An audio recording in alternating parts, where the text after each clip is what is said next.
And all my life you have been faithful. And all my life you have been so good. With every breath that I am able, oh, I will sing of the goodness of God. 'Cause your goodness is running after, it's running after me. Your goodness is running after, it's running after me. With my life, surrender now. I give you everything. 'Cause your goodness is running after, it's running after. And all my life you have been faithful. And all my life you have been so good. With every breath that I am able, oh, I will sing of the goodness of God. 'Cause your goodness is running after, it's running after me. Your goodness is running after, it's running after me. With my life, surrender now. I give you everything. 'Cause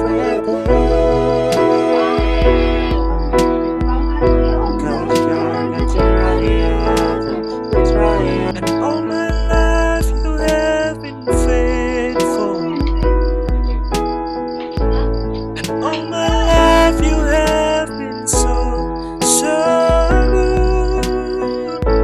With every breath that I am able, oh, I will sing of the At siya'y tumayo sa buhanginan ng dagat, at nakita ko ang isang hayop na umahon sa dagat, at na may 10 sungay at 7 ulo, at sa kanyang mga sungay ay may 10 diadima, at sa kanyang mga ulo ay mga pangalan ng kapusungan.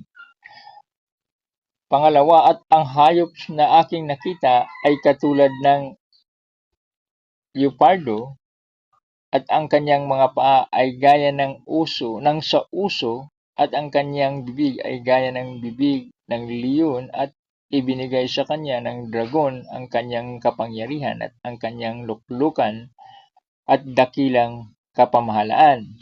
Makita natin dito na una, ang isang hayop ay umahon sa dagat. So alam natin ang dagat, ito yung mga language, people, and things sa karamihan ng tao. At ito yung sistema, this is the system na itong hayop ay isang kingdom. So it is the fourth kingdom, which is so by Daniel during the time in his dream.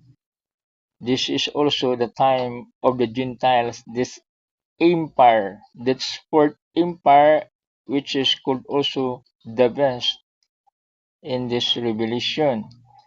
Ang sungay ay may 10 diadema, no? Na may 10 sungay at 7 ulo.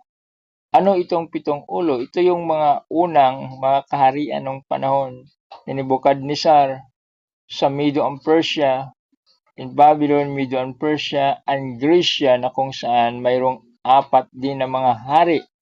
Ang isa ay unang tumba, at ganon din ang mga hari. So ito yung 7, at ito naman ang 10 sungay na mga kaharian at bansa, no?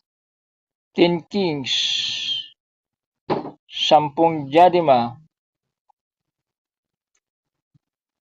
at sa kanyang mga ulo ay mga pangalan ng kapusungan. Ang kapusungan dito ay ang kanyang inaangkin na siya ang kapalit, o he exalted himself above God, which that position that God can only have that power over men and of angels. At ang pangalawang kapusungan ay ang kanyang pagbigay ng kapangyarihan na kapatawarin ang tao, na ang Panginoon lang o the sole God alone can forgive sin of man. Ang pangalawa, at ang hayop na aking nakita ay katulad ng isang leopardo, at ang kanyang mga paa ay gaya ng sa uso, at ang kanyang bibig ay gaya ng bibig ng leon, at ibinigay sa kanya ng dragon ang kanyang kapangyarihan at ang kanyang luklukan at dakilang kapamahalaan. So back on the time that John narrate, this was Daniel have been shown on the future event about this leopard, bear, and dragon, and this sport as the dreadful beast that Daniel saw, which identify in Revelation as a dragon, a red dragon. Ang kanyang, so iba yung dragon dito, ito yung dragon as Satan, the old serpent na nagbigay ng kapangyarihan dito sa beast o sa hayop. Pero itong dragon na isa na sinasabi na red dragon ay ito yung dreadful beast na nakita, unscripted, and dreadful beast nakita na ikaapat na kaharian, the fourth kingdom, which is now the kingdom of the Gentiles reign. Ang kanyang luklukan at dakilang kapamahalaan. The dragon gave him power and his seat and great authority. So, the demons or the devil, nagbigay sa kanya ng kapangyarihan o gahom sa kanyang upuan, kapangyarihan at otoridad.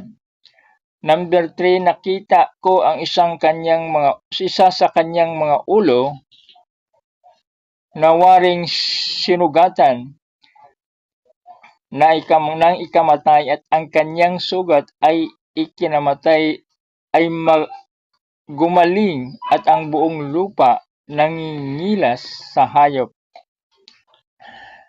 At ang ibig sabihin nito, nasugatan, it was during the time when French Revolution in 1798, during the time that when Romulus Augustulus was deposed to his throne, o King Pius, not Romulus Augustulus, that was the ascension during the time, the supremacy of the power in 1260 years down to 1798, which is this wounded that Pope Pius VI was being deposed in his temporal power, taken prison and transported to France when this Napoleon Bonaparte come into the Roman. His temporal power was being taken. So dito nagkakaroon na ang mga bansa sa Europa ay hindi na kumikilala at hindi na sila sinusunod, at nawala na ang kanilang kapangyarihan. So that was happened during the time when the siege was wounded. It symbolized this beast system as a whole, as one part of the system, this one head over this empire. At ikaapat, and they worship the dragon, which give power into the beast, and they worship the beast, seeing who is like unto the beast, who is able to make war with him. So, ang beast, ang dragon nga nakapagbigay ng kapangyarihan sa hayop ay nagsisimba sa hayop at nagsasabi sino ang kagaya ng hayop at sinong makakabaka sa kanya. Panglima, at binigyan siya ng isang bibig na nagsalita ng malaking bagay at mga kapusungan at binigyan siya ng kapamahalaan upang magpatuloy na 42 buwan. Ano ba itong 42 months? This is equivalent sa sinasabi 1,203 square days. 42 months equivalent to 3.5 years times 7. Ito yung 1,260 days. This 1,260 days converted also into years as it was also the equivalent to a years in Ezekiel and in Hosea. So this was 1,260 years. That was also being calculated from the time of their supremacy began in 538 BC down to this wounded best in 1798, which are also total of 1,260 years as it was being stated here. There was given unto him a mouth speaking greatings and blasphemies were given unto him continue 40 and 2 months. 42 buwan. So ito yung panahon na binigyan siya ng kapangyarihan at dito makikita natin ang maraming ginagawa na mga persecution and inquisition during the time that the Christians over 50 million estimated the time that was being beheaded or even put to death. At this was also happening on the time that has been recorded that this one system of this power and one of it is this of this little horn. This little horn arise. The period of little horn began in 500, or it must also particularly in the fifth word has been seen in the throne of impose the Christians religion of all the subject. Innocent the third murdered far more Christians in one afternoon than any Roman emperor did in his entire life. This recorded and persecuting the peak of this time, this Innocent the Third murdered much more than of those Christians in one afternoon. So ito yung binigyan siya ng kapangyarihan sa 42 buwan. Number 6, at binuka niya ang kanyang bibig sa mga kapusungan laban sa Diyos upang pusungin ang kanyang pangalan at ang kanyang tabernakulo gaya din naman ng mga nananahan sa langit. And he opened his mouth in blasphemy. So yun na nga ang sinasabi kong blasphemy na kanyang inangkin na siya na ang kapalit ng Panginoon at siya na ang makapagpatawad ng mga kasalanan.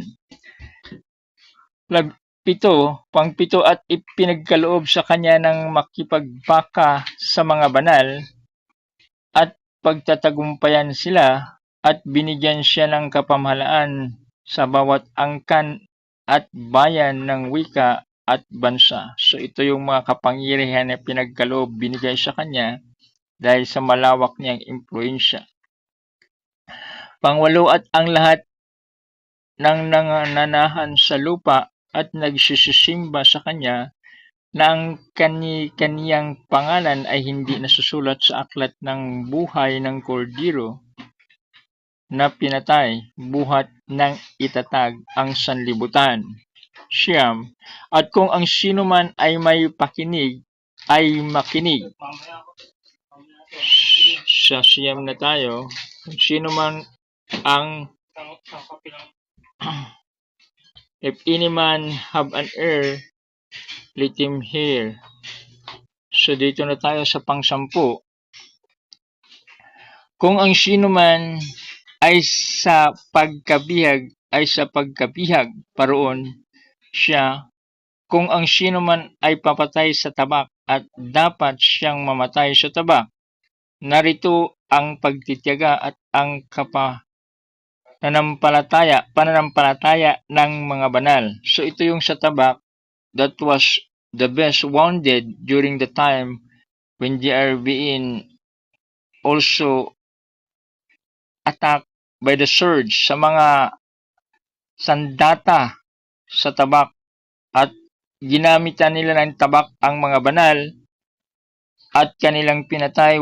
They were beheaded, wounded, tortured, burned, at dito rin sila sa tabak naging wounded o nagkakaroon ng sugat at ito rin ay ikamatay ni Pope Pius noong panahon na siya ay na-taking captive and being taken into balance.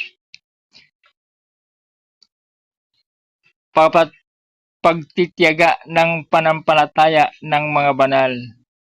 Kung ang sino man sa pang-10 at ang sino man ay sa pagkabihag na paroon siya, kung sa sino man ay papatay sa tabak, ay dapat siya mamatay sa tabak.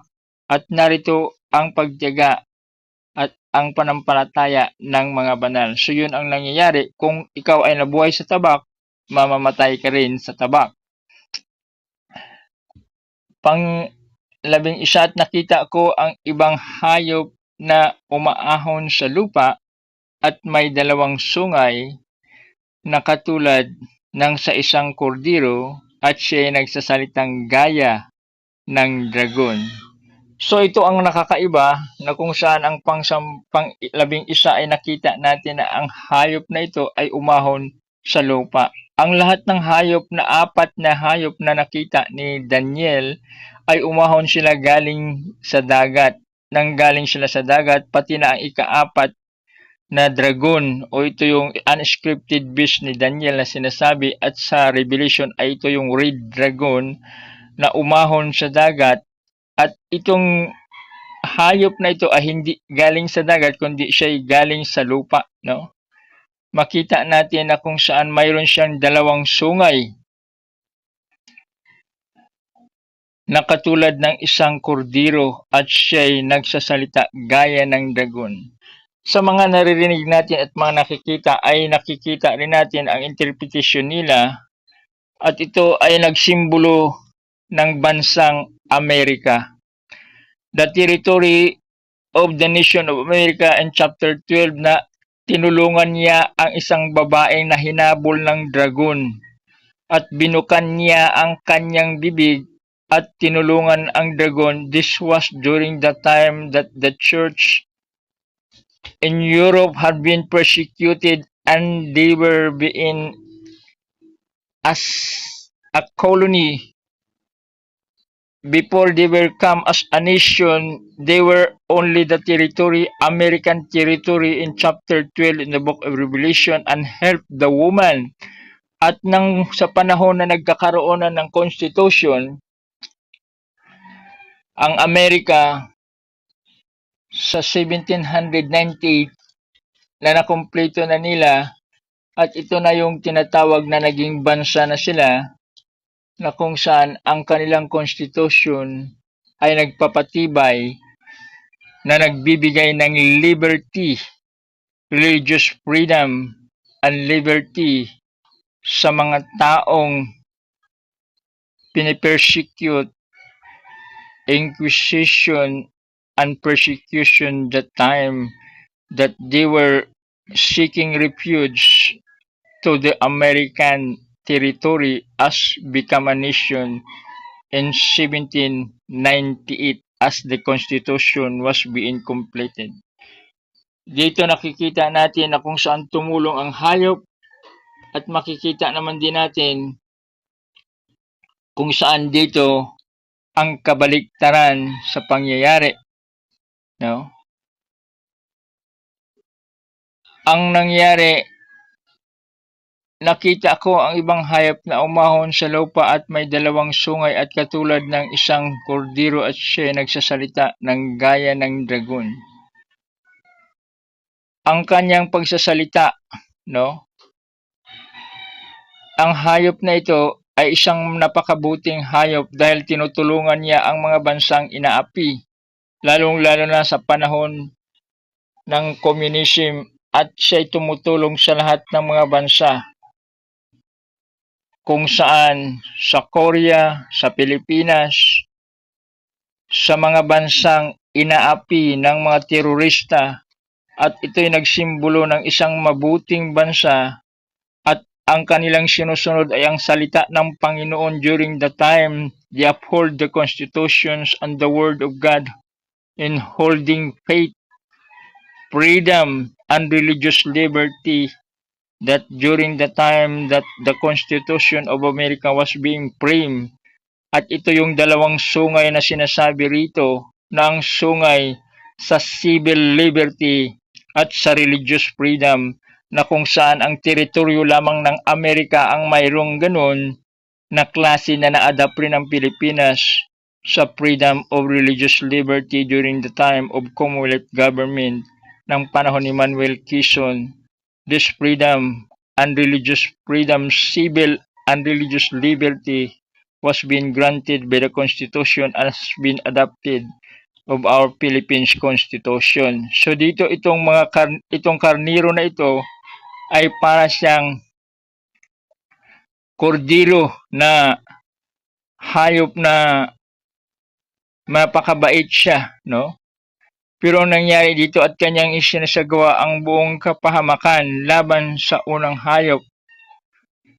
Ang sa 11, ang hayop na umahon sa lupa ay may dalawang sungay at nakatulad ng isang kordero, no? Katulad siya ng isang kordero. Napaka-amo niya, napakabait. So ang nangyayari, ito nga siya ang tumulong pa doon sa hayop that was the Christian that has been persecuted in Europe and seeking refuge to the territory of America when that constitution that had been framed, they were only territory and they are become a nation, and this rising best out of the earth na ito pala isang hayop. Pero ang kabaliktaran naman dito ay siya na ang mismong umusig at tumulong na dito sa hayop na kung saan binigyan ng kapangyarihan ng dragon at kanyang isinagawa ang buong kapahamakan ng unang hayop sa kanyang paningin at pinagsamba niya ang lupa at nanahan sila sa unang hayop na gumaling ang sugat na ikamatay. Sa 12 na itong sugat ng hayop na ikamatay ay sila'y kinikilala na rin at una doon ay si Reagan at kanya nang nakipag-alyansa na siya sa Papa at ganon din si Barack Obama at halos lahat ng mga senador sa Amerika ay pura na Romano Katoliko at lahat ng sistema ay pinasok na nila, which is na kung saan sila pa ang nagdepensa sa panahon na ang persecution ay kumalap noong mga panahon. At sa ngayon sila na ang tumulong at sila na ang magsagawa ng ginagawa dito at gumaling ang sugat na ikamatay ng hayop na kung saan tinanggap naman uli sila ng buong sanlibutan nung panahon na hindi na sila kinakilala during the time of French Revolution, and they were rising again, and his power at ang kanyang kapangyarihan ay bumalik naman nung panahon ng 1260 years sa kanilang pamayagpag during the time their supremacy in 538 down to 798. Sa versikulo 13, at siya'y gumawa ng mga dakilang tanda na anupat nakapagpababa ng kahit apoy na mula sa langit hanggang sa lupa sa paningin ng mga tao. 14 at nadadaya niya ang mga nananahan sa lupa dahil sa mga tanda na sa kanya ipinagkaloob na magawa sa paningin ng hayop na sinasabi sa mga larawan ng hayop na mayroon ng sugat ng tamak at nabuhay. So ito yun, they were wounded almost to death at ito'y bumalik at gumaling at ngayon naman ay namamayagpag na at binalik nila ang kanilang kapangyarihan noong unang mga panahon at mangyayari na ito sa darating na mga araw at taon. At siya'y sa 15 at siya'y pinagkaloobang makapagbigay ng hininga sa larawan ng hayop upang ang larawan ng hayop ay makapag-usap at maipapatay naman ang lahat ng hindi sumasamba sa larawan ng hayop. So dito na, at siya'y pinagkalooban na and had power to give life into the image of the beast, and the image of the beast should both speak and curse that as many as will not worship the image of the beast should be killed. So dito na, binigyan siya ng kapangyarihan, no? And verse 14, and deceived them that dwell on the earth by the means of those miracles which he had possessed to do in the sight of the beast, and saying to them that dwell on the earth that they should make an image to the beast which had the wound by the swords and did live. So nilikhaan siya, the imposes and make it the law, nilikhaan siya ng image at pinapatupad niya, no? Sa verse 15, and he had power to give life into the image of the beast, that the image of the beast should both speak and curse as many as will not worship the image of the beast should be killed. The imposition, the establishment, the set up, and they place the beast and want to worship the image of the beast na nilikha niya sa larawan ng hayop at 16 at ang lahat maliit at malaki ay at mayayaman at mga dukha at ang mga laya at ang mga alipin ay pinagbigyan ng isang tanda sa kanilang kamay, kanang kamay at sa noo. At nang huwag sa 17 at nang huwag makabili o makapagbili ang sino man kundi siya'y mayroon tanda sa makatuwid ay ng pangalan ng hayop o bilang ng kanyang pangalan. 18, dito'y may karunungan at may pag-unawa ay bilangin ang bilang ng hayop sapagkat siya'y bilang ng isang tao at ang kanyang bilang ay 666.